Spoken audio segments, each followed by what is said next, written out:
үй бүлөдө аял менен эркектин ролу тең болушу керекпи? Биринчи теңди түшүнүп алайлы. Азыр ушундай бир түшүнүк бар эл журтта бардыгында тең болуш керек депчи. Баягы гендердик теңдик деген маселе бар да. Ооба, эркек менен аялдын укугу тең болот, мындай укук жагынан. Адам катары эркек менен аял бирдей укукта. Мындай маселе жок. Бирок үй бүлөдө теңдик деген, деги эле теңдикти түшүнүп алышыбыз керек. Теңдик ар дайым бакытка алып келбейт. Ошол себептен да биздин динибиз, ислам принциптери теңдик эмес, балким адилеттүүлүктү талап кылат. Адилеттүүлүктү да сунуштайт. Аял эркектин ортосунда теңдик эмес, балким адилеттүүлүк болуш керек. Адилеттүүлүк дегени эркекке кандай жумуш, эми теңдикти карай турган болсок, эркекке кандай жумуш берилсе, аялга да ошондой жумуш берилиш керек. Аял кандай жумуш кылса, эркек да ошондой жумуш кылыш керек дейт да. Буну расмий феминизм десе болот. Феминизм деген ошол ашканага чогуу киребиз, бирдей тамак жасайбыз, ашканадан чогуу чыгабыз. Үйдөн бирдей чогуу чыгып кетебиз, кайра үйгө чогуу кайтып келебиз. Баланы чогуу бирдей карайбыз, акчаны бирдей табабыз. Кыскасы баардык нерсени эркек эмнени кылса, аял да ошону кылат деген теңдик. Мейли ушуну алайлы. Ушинтип жашайлы. Бүт нерселерди тең бөлүп ала турган болсок, эмени карайлы. Жашоо тажрыйбаны карайлы, эл журт ушу менен бактылуу болуп атабы? Бүтүндөй Европа, аалам ошол эркек дагы аял дагы бирдей теңдей жашаш керек, теңдей иш кылыш керек деп, азыр Европада, биз сыймыктаган Европада аялдар эркектердин оор жумуштарын кылып атышат. Аялдын ал табиятына, физиологиясына туура келбеген жумуштар. Теңдик эмес, балким адилеттүүлүк. Адилеттүүлүк ал кандай? Эркектин табиятына, аң сезимине, бүт биологиясына, физиологиясына, бүт барына алып келген жумушту эркекке беребиз. Аялдын табиятына туура келген жумуштарды аялга беребиз. Мисалы, эркек жоктон бар кылуучу сыпатка эмеге жумушка коюлуш керек да. Жоктон бар кылуучу, мындай аңчы болуш керек. Эркек жоктон рызкы табып келиш керек. Аялды жоктон табып кел дей албайбыз. Ал аялдын табияты ал нерсеге курулган эмес. Аял бар нерсени жайгарып коюш керек. Демек эркекке жоктон бар кыл дейбиз, табып кел дейбиз. Ошо табып келгенди аял жайгар дейбиз. Тартипте дейбиз, бышыр дейбиз, тазала дейбиз, нугуна сал дейбиз. Эгерде эркекти таптырып, анан аны жайгар десек, анда эркектин табияты бузулат. Эркек аңчы дагы жана аны жайгаруучу да болот да, акырындык менен аялдык сыпатка ыктай берет. Азыр көпчүлүк коом айтып калды го, аялдар, айрыкча эркектер алсыз, акча табай албайт, биз аялдар акча табып кеттик, анан ийгилик болуп кеттик деген. Эркекти алсырап турсаң, алсыз болот. Эркек бул темир эмес да. Алсырап кете берет, ал деле бир инсан. Эркек ал деле аял сыяктуу болуп кете берет. Аялды, эркекти идиш жуудуруп койсоң, эркекти үй тиричилигин аткартып койсоң, аял болуп кете берет. Ошондой эле аялдарды, азыр биз эркектер монтип эме болуп калдык го.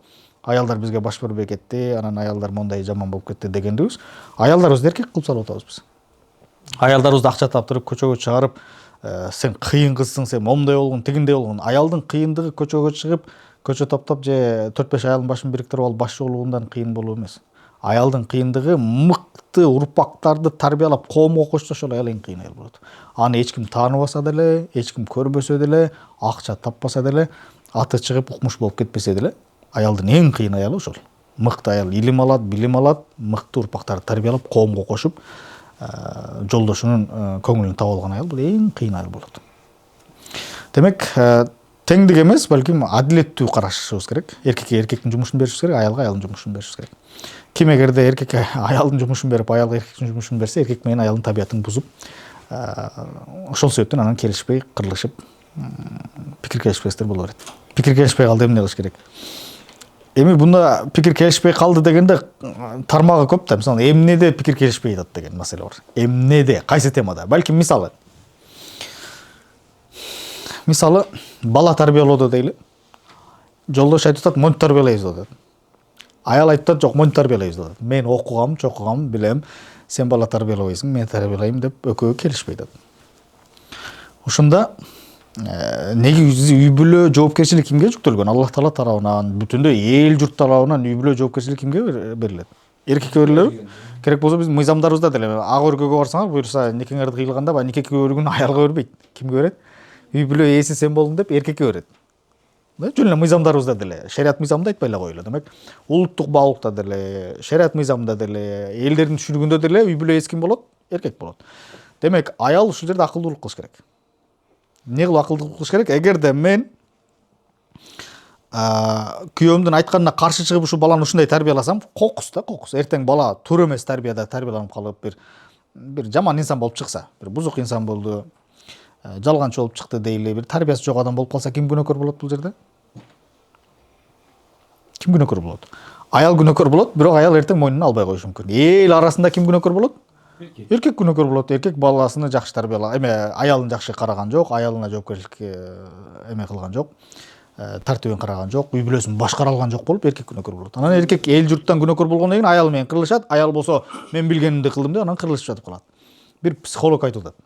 Орус психологдордун. Кыргызчасын айтайын, аялдар эмне үчүн силер эмени журканды өзүңөргө тартасыңар дейт.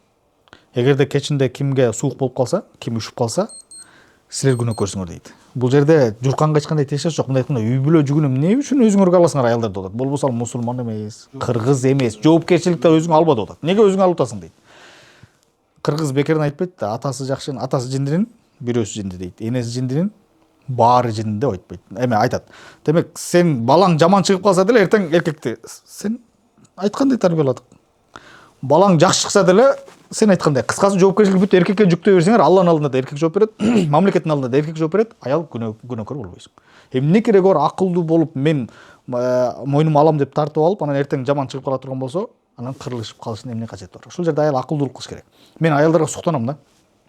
Силерге эч бир мындай жоопкерчилик берилген эмес да, мындай олуттуу жоопкерчилик берилген эмес. Бүт жоопкерчилик эркекке берилген. Эркекке эле тапшырып кое бер да, таптаза тура бер. Эң жакшы ошол. Алланын алдында да күнөөкөр болбойсуң, мамлекеттин алдында деле атасы ушундай каалаган, ушундай тарбияладык дейсиң, кутуласың. Эл журттун алдында деле атасы ушинтип айткан, ушундай тарбияладык дейсиң. Эми атасы бир өтө төмөн адам болсочу, тарбияны да билбейт, ал баягындай зөөкүр болсочу десең, анда сен өзүңдүкүн өткөрүү эмес, аял түшүндүрүүгө аракет кылышың керек. Абушка мынтип тарбиялоо менен жыйынтык мондай болот экен. Макул болсоңуз, уруксат берсең, ушинтип тарбиялайлы деп уруксатынын негизинде тарбияласаң, ошондо деле эркекке жүктөп коесуң. А биздикилер эркек каршы болуп турса деле, ыраазылык бербесе деле аял билгендей кылып тарбиялап алат, анан баласы жаман чыгып калса, анан эркек аялды күнөөлөйт, аял эркекти күнөөлөйт, анан кырылышып жатып калат. Деги эле бала тарбиялоодо сөз кетпейт. Ибн Сина рахимахулла айтат. Ибн Сина рахимахулла бала тарбиялоодо кыймыл аракет маанилүү. Бала укканын эмес, көргөнүн кылат. Ата эне бала тарбиялоодо сөздү азайтып, экөөнүн мамилесин оңдосо эле ата эне өздөрүнүн жүрүм турумунун, намазыны, тазалыгыны, сүйлөөсүнү, бири-бирине болгон мамилесин оңдосо эле бала ошого карап эле оңдолуп кете берет.